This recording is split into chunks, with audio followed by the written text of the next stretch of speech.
నేను మీ బ్రహ్మనాయుడు. మొత్తానికి హైదరాబాద్లో హైడ్రా దూసుకెళ్తుంది. ప్రత్యేకించి చెప్పాలంటే హైడ్రా బుల్డోజర్లు అక్రమ నిర్మాణాల మీద చెలరేగిపోతూ ఉన్నాయి.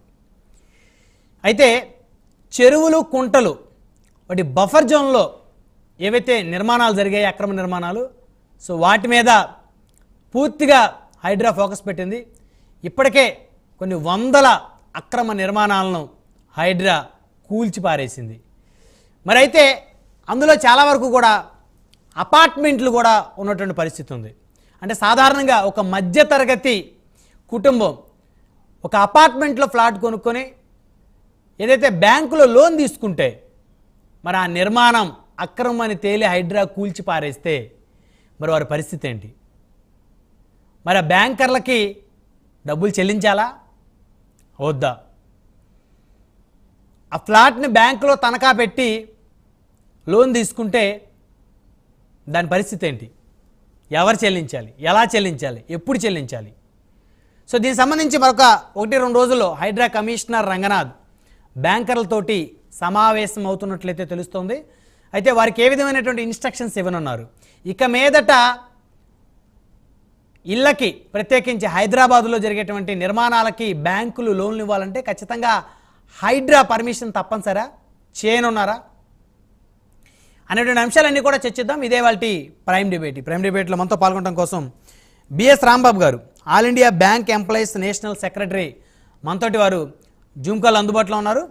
అదేవిధంగా విష్ణువర్ధన్ రాజు గారు, రిటైర్డ్ డిస్ట్రిక్ట్ రిజిస్ట్రార్, మనతో జూమ్ కాల్ అందుబాటులో ఉన్నారు. అదేవిధంగా రవికృష్ణ గారు, హైకోర్టు అడ్వకేట్, మనతో జూమ్ కాల్ అందుబాటులో ఉన్నారు. అదేవిధంగా జిహెచ్పి రాజు గారు, retired additional DG, senior IPS, మాజీ ఐపీఎస్ అధికారి, వారు కూడా మరికొద్దిసేపట్లో మనతో జూమ్ కాల్ జాయిన్ అవుతారు. రైట్, ముందుగా బిఎస్ రాంబాబు గారితో మాట్లాడదాం. All India bank employees national secretary Rambabu గారు, గుడ్ ఈవినింగ్ అండి. గుడ్ ఈవినింగ్, చెప్పండి. సో రాంబాబు గారు, హైడ్రా ఏవైతే అక్రమ నిర్మాణాలు ఉన్నాయో వాటిని కూల్చివేసేటువంటి పనిలో ఉన్నటువంటి హైడ్రాకి సంబంధించి మరి అనేక నిర్మాణాలను ఇప్పటికే కూల్చింది. సో పెద్ద ఎత్తున రాష్ట్ర వ్యాప్తంగా హైడ్రా ఒక సంచలనంగా మారింది. అయితే సాధారణమైనటువంటి అపార్ట్మెంట్లు కూల్చినటువంటి తరుణంలో ఆ అపార్ట్మెంట్లో ఉన్నటువంటి ఎవరైతే అపార్ట్మెంట్ ఓనర్స్ ఉంటారో మరి వారు బ్యాంకులో లోన్లు పెట్టుకొని కూడా తీసుకొచ్చిన పరిస్థితి ఉంటుంది. మరి ఆ బ్యాంకర్లకి మరి వీరు ఎప్పుడు చెల్లించాల్సిన అవసరం ఉంటుంది? బ్యాంకర్లకి చెల్లించేటువంటి అవసరం ఉందా? ఖచ్చితంగా చెల్లించాలా? లేకపోతే భవిష్యత్తులో ఏదైనా ప్రభుత్వాలు మరి ఈ రుణాన్ని ఎంతో కొంత తగ్గించేటువంటి దిశగా వారు ఏదన్నా మాట్లాడేటువంటి అవకాశం ఉంటుంది అనుకోవచ్చా?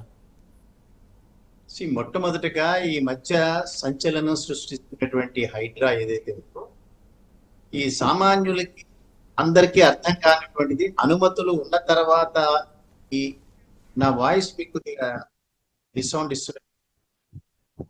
సో అనుమతులు తీసుకున్న తర్వాత కట్టినటువంటి కట్టడాలు ఇవి, లేదా అనుమతులు లేకుండా నిర్మించినటువంటి కట్టడాలు, ఇది తేలాల్సినటువంటి అంశం ఫస్ట్ ఆఫ్ ఆల్.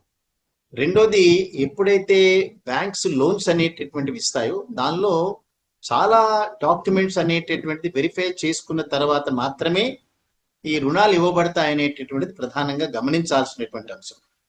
దీనిలో ముఖ్యంగా టైటిల్ డీడ్ అనేటటువంటిది ఏదైతే ఒక బారోవర్ తను లోన్ తీసుకోవడానికి బ్యాంకుని అప్రోచ్ అయినాడో ప్రధానంగా బ్యాంకు చూసేటటువంటిది అంశం ఏమిటంటే అతను టైటిల్ డీడ్ అతని దగ్గర ఉందా, అంటే ఆ ఇంటికి సంబంధించినటువంటి హక్కుదారుడు దాని ఓనర్ ఇతనే అనేటటువంటిది లీగల్ గా ఇతనికి అది ట్రాన్స్ఫర్ అవుతోందా అనేటటువంటిది ప్రధానంగా చూసేటటువంటి అంశం. ఓకే, టైటిల్ డీడ్ అనేటటువంటిది అతని పేరులో లేకపోయినా, అతను లీగల్ గా హక్కుదారుడు కాకపోయినా ఆ రుణానికి అతను అనర్హుడు. ఇది బేసికల్ గా చూసేటటువంటి డాక్యుమెంట్. ఎనీ బారోవల్ అకౌంట్ ఏదైతే ఉంటుందో దానికి లీగల్ ఒపీనియన్ అనేటటువంటిది దానికి సంబంధించి తప్పనిసరిగా తీసుకున్న తర్వాత మాత్రమే ఆ రుణం ఇవ్వబడుతుంది. సో అంచేత దేశంలో రుణాలు ఇవ్వటం అనేటటువంటిది ఓన్లీ హైదరాబాద్ లోనే కొత్త కాదు, దేశంలో మొత్తంలో అనేక పట్టణాల్లో ఇచ్చేటటువంటి అంశాలు ఇవన్నీ. రెండోది, ఈ పబ్లిక్ సెక్టార్ బ్యాంకులు కానీ ప్రైవేట్ బ్యాంకులు కానీ ఇవి హైడ్రా అయినా లేదా ఇంకోటైనా వారి కనుసన్నలలో బతికేటటువంటి బ్యాంకులు కావు ఇవన్నీ కూడా. మధ్యలో కొన్ని చట్టాలు రావచ్చు, ఈవెన్ రాష్ట్ర ప్రభుత్వాలు కూడా శాసించేటటువంటి అవకాశం లేనటువంటి లోన్ పాలసీలు ఇవన్నీ కూడా. మొట్టమొదటిగా రిజర్వ్ బ్యాంక్ ఆఫ్ ఇండియా మాత్రమే లోనింగ్ అనేటటువంటి పాలసీకి తీసుకోవడానికి వాళ్ళు అర్హులు. అందుకే కమర్షియల్ బ్యాంక్స్ లో రిజర్వ్ బ్యాంక్ సంబంధించినటువంటి నామినీ బోర్డులో ఒక డైరెక్టర్ గా ఉంటాడు. రెండోది గవర్నమెంట్ ఆఫ్ ఇండియా ఏ రంగానికి ఏ రకంగా ఇవ్వాలనేటటువంటిది నిర్ణయించే పబ్లిక్ సెక్టార్ బ్యాంకులు.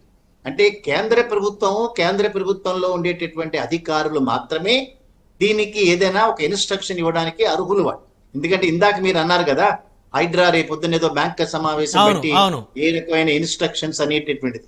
సో హైడ్రా అయినా మరొకటైనా ఇన్స్ట్రక్షన్స్ ఇవ్వడానికి వాళ్ళకి ఏమాత్రం అర్హత లేదు. వారు ఇచ్చేటటువంటి ఇన్స్ట్రక్షన్స్ చెల్లుబాటు కూడా కావు. ఇక్కడ ఉన్నటువంటి ప్రధానమైన అంశం ఏమిటంటే, బ్యాంకింగ్ రంగంలో ఉండేటటువంటి డిపాజిట్లు, అది ప్రైవేట్ బ్యాంక్ అయినా పబ్లిక్ సెక్టార్ బ్యాంక్ అయినా, ఇది ప్రజలకు సంబంధించినటువంటి డిపాజిట్, వడ్డీతో పాటు వారికి తిరిగి ఇవ్వాల్సినటువంటి బాధ్యత బ్యాంకుల మీద ఉంటుంది. కాబట్టి వారు ఇచ్చినటువంటి రుణాలు రికవర్ అవుతాయా లేదా అనేటటువంటిది ప్రధానమైన ప్రశ్న ఇక్కడ హైదరాబాద్ లో ఉండేది. సో ఇవాళ హైడ్రా అనేటటువంటి ఈ సంస్థ ఏదైతే కూలగొట్టడం జరుగుతోందో, అనుమతులు లభించిన తర్వాత ఇవాళ మనం మీడియాలో కనుక చూస్తే అనేక మంది ఎవరైతే బారోవర్స్ ఎవరైతే ఉన్నారో, మేము బ్యాంకుల్లో లోన్లు తీసుకున్నాము, అదే రకంగా అనుమతులు లభించిన తర్వాత మాత్రమే లోన్ తీసుకున్నాము. ఇప్పుడు ఏదైతే మనకి అక్కడ సైట్ ఏదైతే ఉందో, ఈ సైట్ లో కొంత భాగాన్ని ఆ బారోవర్ కి ట్రాన్స్ఫర్ అవుతుంది. అదే రకంగా బిల్డింగ్ లోన్ అపార్ట్మెంట్ వారి దగ్గర ట్రాన్స్ఫర్ అవుతుంది. ఇప్పుడు అది కూలగొట్టిన తర్వాత ఆ సైట్ మీద కూడా అతనికి ఏ రకమైన హక్కులు లేవు కదా, అంటే భూమి మీద కూడా ఏ రకమైన హక్కులు లేవు. సో భూమిని అమ్మి బ్యాంకులు ఏమైనా రికవర్ చేసుకుందాం అనుకున్నా కూడా ఆ భూమి కూడా ప్రభుత్వానికి. రాంబాబు గారు, ప్రధానంగా భూమి మీద హక్కు లేకపోతేనే హైడ్రా ఈ భూమి మీది కాదు ప్రభుత్వాంది అని చెప్పేసి కూలగొట్టేస్తా ఉంది. అవును, మరి దానికి అనుమతులు ఏ రకంగా ఇచ్చినారు వాళ్ళకి? అధికారుల మీద చర్యలు తీసుకోవాలంటారా? ఏమంటారు, ఇప్పుడు హెచ్ఎండిఏ ద్వారా అనుమతులు లభించినాయి, జిహెచ్ఎంసి ద్వారా అనుమతులు లభించినాయి, అదే రకంగా దానికి ఫైర్ కి సంబంధించినటువంటి అనుమతులు లభించినాయి. అనేక రకాలైనటువంటి ప్రభుత్వానికి సంబంధించిన సంస్థలు ఏ రకంగా వారికి పర్మిషన్లు ఇచ్చినాయి, అదే కదా ఇప్పుడు అడుగుతున్నది చాలా మంది. పర్మిషన్ లభించిన తర్వాత మాత్రమే కట్టడాలు కట్టినటువంటి దాంట్లో మేము తీసుకున్నాం. ఇప్పుడు బిల్డర్ కి బ్యాంక్స్ లోన్ ఇచ్చినా, లేదా బిల్డర్ దగ్గర కొనుక్కున్న వారికి లోన్లు ఇచ్చినా కూడా ఫస్ట్ ఆఫ్ ఆల్ ఇవన్నీ పర్మిషన్లన్నీ వచ్చిన తర్వాత మాత్రమే కదా బ్యాంకులు అప్రోచ్ అయింది. సో అయితే ఒక విషయం అండి రాంబాబు గారు, ఇప్పుడు ఒకవేళ హైడ్రా కనుక మీరు ఏ విధంగా ఇస్తారు లోన్లు, మీరు చెక్ చేసుకోవాల్సిన అవసరం లేదా, అవి బఫర్ జోన్లో ఉన్నటువంటి కన్స్ట్రక్షన్స్ కి లోన్లు ఏ విధంగా మీరు ఇస్తారు అని చెప్పేసి క్వశ్చన్ చేస్తే దానికి సమాధానం చెప్పాల్సిన అవసరం బ్యాంకర్స్ కి లేదంటారా? సమాధానం చెప్పడం కాదండి, జిహెచ్ఎంసి పర్మిషన్ ఎట్లా ఇచ్చింది ఫస్ట్ కట్టడానికి? బ్యాంకుల రుణం ఏమిటో పక్కన పెట్టండి. బ్యాంకుల రుణాలు ఎప్పుడు ఇచ్చినాయి? GHMC permission. ఇప్పుడు మీరు కొన్ని ఏరియాస్ లో 100 గజాల కంటే తక్కువగా ఉండేటటువంటి స్థలాల్లో మున్సిపల్ పర్మిషన్ లేకుండా, జిల్లాల్లో అయినా హైదరాబాద్ లో అయినా ఇంకో చోట అయినా కూడా గ్రామ పంచాయతీ పర్మిషన్ లేకుండా, మున్సిపల్ పర్మిషన్ లేకుండా కట్టడాలు జరుగుతాయి. ఎప్పుడో పురాతన కాలంలో కట్టడాలు జరిగాయి. సో అవి కనుక కొనుక్కునేటటువంటి ఆ బారోవర్ ఎవరైనా బ్యాంక్ ని అప్రోచ్ అయినప్పుడు పర్మిషన్ లేకుండా రుణాలు ఇవ్వటం జరగదని రిజెక్ట్ అయిన కేసెస్ అవన్నీ కూడా. అందుకని మున్సిపల్ పర్మిషన్ ఇక్కడ గనక బఫర్ జోన్ లో కానీ ఎఫ్టిఎల్ లో కానీ ఆ స్థలం కనుక ఉన్న రోజున హైదరాబాద్ లో జిహెచ్ఎంసి వారికి కట్టడానికి పర్మిషన్ ఎట్లా ఇచ్చింది? ఫస్ట్ ఆఫ్ ఆల్ అది కావాలి కదా. హెచ్ఎండిఏ ఏ రకంగా ఈ రకమైనటువంటి ట్రాన్స్ఫర్ చేసింది? ఇవన్నీ ప్రధానమైనటువంటి ప్రశ్నలు. ఇదే ప్రభుత్వానికి సంబంధించినటువంటి అనేక ఆర్గనైజేషన్స్ వారు అనుమతులు ఇచ్చిన తర్వాత మాత్రమే జరిగినటువంటి కట్టడాలకి. సో అనుమతులు ఇచ్చినప్పుడు అధికారులు అనుమతి ఇచ్చేటప్పుడు చాలా జాగ్రత్తగా ఆచితూచి వ్యవహరించి పూర్తిగా చెక్ చేసుకొని అనుమతులు ఇవ్వాలి. సో ఆ అనుమతులు ఇచ్చిన అధికారుల మీద చర్యలు తీసుకోవాల్సినటువంటి అవసరం ముందు ప్రభుత్వానికి ఉంది కదా. ఇప్పుడు నేను బ్యాంక్ లోన్ల వరకు నేను పరిమితం అవుతాను, ఆ తర్వాత దానిలో బ్యాంక్స్ ఎప్పుడైతే ఒక బారోవర్ కి హౌసింగ్ లోన్ ఎప్పుడైతే ఇవ్వటం జరిగిందో దానిలో కొన్ని ఇంపార్టెంట్ డాక్యుమెంట్స్ అనేటటువంటి వెరిఫై చేసిన తర్వాత మాత్రమే లోన్ ఇవ్వబడుతుంది. అవును, ఇక్కడ ప్రధానంగా నేను కేస్ టు కేస్ బేసిస్ తర్వాత వెళ్తాను. ఇక్కడ ప్రధానంగా జరిగేటటువంటి అంశం, బ్యాంకులు ఈ రకమైనటువంటి అనుమతులు లేకుండా ఉన్నటువంటి కట్టడాలకి లోన్లు ఇచ్చినాయా?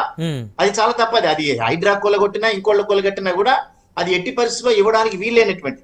కానీ జిహెచ్ఎంసి ద్వారా గానీ, లేదా మరొక ఎలక్ట్రిసిటీ ద్వారా గానీ, లేకపోతే ఇంకో అనేక ప్రభుత్వానికి సంబంధించినటువంటి ఆ సంస్థలే పర్మిషన్లు ఇచ్చిన తర్వాత ఆ హక్కుదారుడికి లోన్ ఏ రకంగా డినై చేస్తుంది బ్యాంక్? అది పబ్లిక్ రంగ బ్యాంకులు ఇవన్నీ, పబ్లిక్ సెక్టార్ రంగ బ్యాంకులు అనేకం ఇచ్చినాయి.